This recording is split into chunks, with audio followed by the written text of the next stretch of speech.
Greetings everybody, and welcome to another edition of Black Culture. Here with you girl Desiree. So this week I wanted to do two videos because I could not get everything that I wanted to say for the past week into one video. So with that being said, this video I want to more so talk about hot topics amongst Black culture.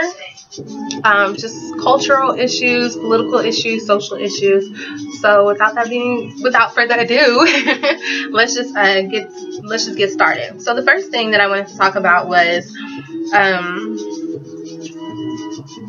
the blackout. Hashtag blackout that went viral on the social networks and the internet this past Friday on March 6th. Pretty much, what is the blackout? It's pretty much a group of Black people, and I saw that it originated on Tumblr, so shout out to all my Tumblrs, follow me. I saw a group of Black people got on Tumblr and they said, you know what, let's just hashtag everything blackout, and we're going to promote our own, and we're going to just promote everything Black, and Black selfies, Black culture, art, everything Black. So it was just really cool. I saw some celebrities even were a part of it, like Gabrielle Union and Zendaya. And it was just really cool just to, you know, see everybody loving their melanin and supporting each other and just complimenting each other. And my only thing is that I would like to see that same type of love and same type of energy from the digital world into the real world. So that's our challenge now, which I'll talk about that in my other video. I feel like I always say that, but that's how I keep you to stay tuned, okay? But yes, the blackout. So allegedly they're going to do it every first Friday of every month. Or they may even do it this Friday, or this upcoming Friday, or they may even just do it every day. I mean, just why not hashtag everything blackout, like blackout for real, especially with everything that's been going on lately. But that's neither here nor there, so we'll get to that. So yes, hashtag blackout. Also, this past Saturday, Selma, 50 years of Selma, the March on Selma's legacy was celebrated this past Saturday. March 1st through March 7th, there was a week long March celebration for the pivotal civil rights moments in the movement in Selma, Alabama, where Dr. Martin Luther King marched along with some other guys like John Lewis and a bunch of other names that I cannot tell you off the top of my head, but I will put a link in the description just so you can read more information on that. And then President Obama gave a speech, and I did not get a chance to see that. It's like 30 minutes long. I just didn't have time. I will watch it though, just to see what he says, and maybe I'll start a discussion board about that so we can get talking on that. But yeah, it's nice to see Selma get so much recognition lately, with Common and John Legend winning the Oscar for Best Original Song, to the movie Selma doing so well and everything, to last Saturday with President Obama giving a speech and being the first Black president to mount the bridge, the Edmund Pettus Bridge. So my only thing is that let's not stay stuck in Selma. We need to be in 2015. We obviously need to be at OU. We obviously need to be in Wisconsin. We obviously need to be in Ferguson. We obviously need to be, you know, everywhere, like continually working. You know, there will forever be work to be done. So I just like the way Dr. Umar Johnson said it best. Let's not get too celebratory for Black people, especially. Sometimes we can celebrate too soon or right away and not really think about what we're celebrating or what we're losing or what we're gaining or what's really going on. You know what I mean? So don't want to be a Debbie Downer, but just making you think. Aha. So also this past Friday, we'll jump back to Friday. This past Friday, it was Ghana's Independence Day. So happy Independence Day to Ghana. Also, this past Friday, I want to bring it to a more serious note. Another African-American male, 19 years old, named Tony Robinson, lost his life to a cop this past Friday, March 6th. He was unarmed, And I don't know all the technicalities of the situation, so I don't want to call it police brutality, but still, I don't believe that it was the same. I don't believe that it was a type of altercation that a life should have been lost for. So, yeah, I'll put the link for an article that I read on that. You can hashtag Tony Robinson. We got another brother with the hashtag by his name. And it's just ridiculous, you know. It's just like Black Lives Matter is so important because we built this country. The colonies were going bankrupt before they came and got African slaves from West Africa, who pretty much picked the cotton and worked the tobacco fields to build the South. And pretty much the South transported to the North, which transported to Europe. So, I mean, you're welcome, America. But now it's just the way that the value of a Black man's life is just like slim to none now, you know, and we keep seeing that over and over. And I do want to bring this up because people like to not make it be about race, but it is about race. But let's just add this. I'm gonna just add this tidbit that I saw within this article is that the young man Tony Robinson, his mother is white, his father is Black. So let's definitely have a discussion about that. And not that that matters, but sometimes it does, especially because this story is probably going to go viral. And I've already seen people are protesting. They were at the Capitol, I want to say yesterday, if not the day before, protesting the Capitol in Wisconsin. So it's going to we're going to have another city, Madison, Wisconsin, I think the city's name is. It's going to get more public recognition and everything. But will it be because maybe we can take that fact of his mother being white and his dad being Black into consideration? Is that why it's going to get so much media coverage? Because when I tell you, you can Google and look up all the people who have lost their lives in just kind of unnecessary situations with police officers.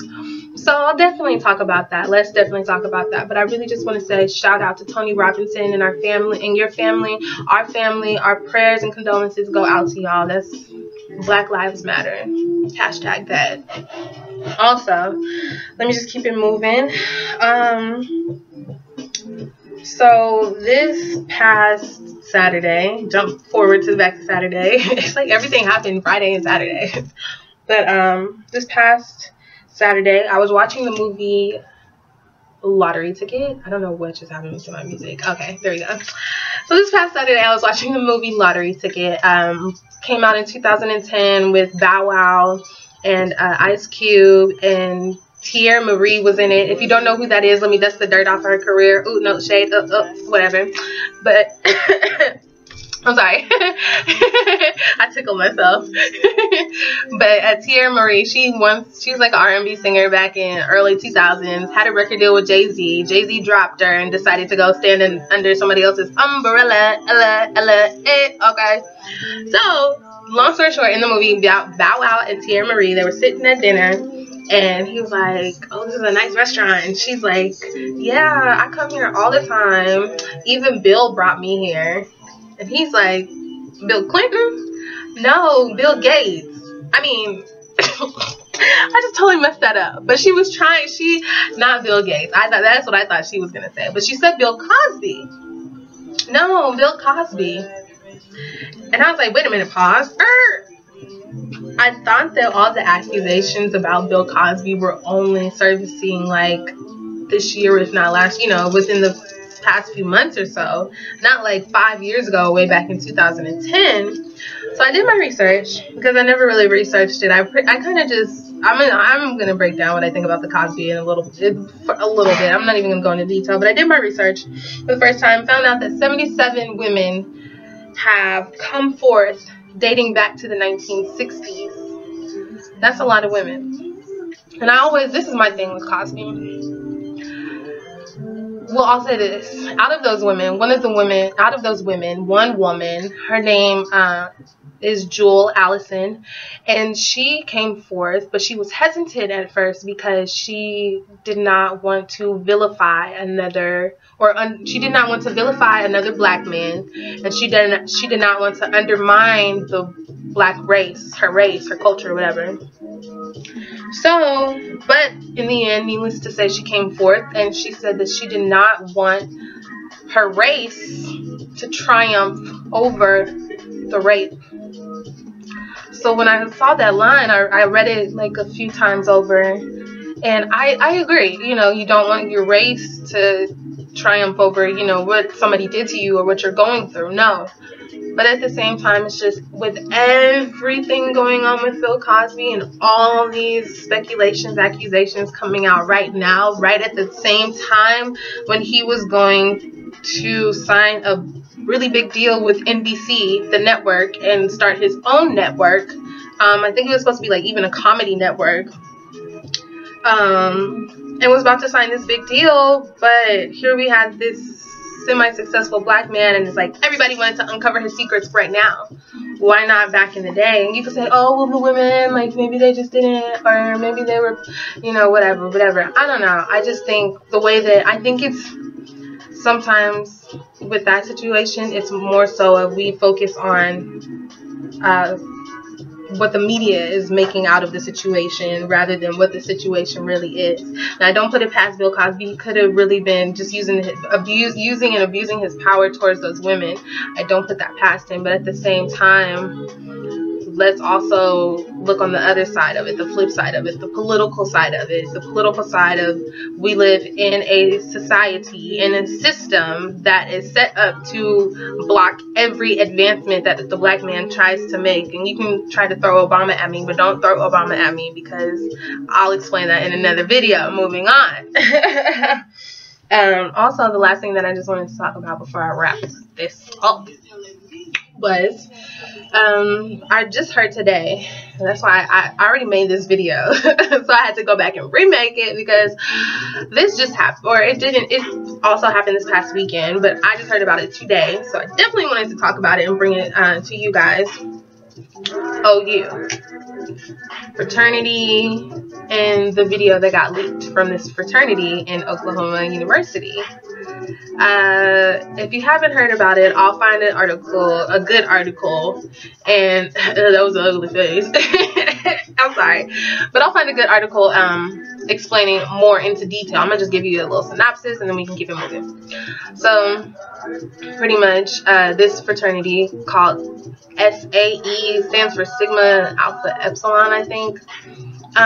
They were on a bus and they were singing like this racist chant, like no nigger is gonna be in our fraternity, tie him on a tree, hang him by a rope or something. Just really flat out ignorant and racist, and yeah, a bunch of white males.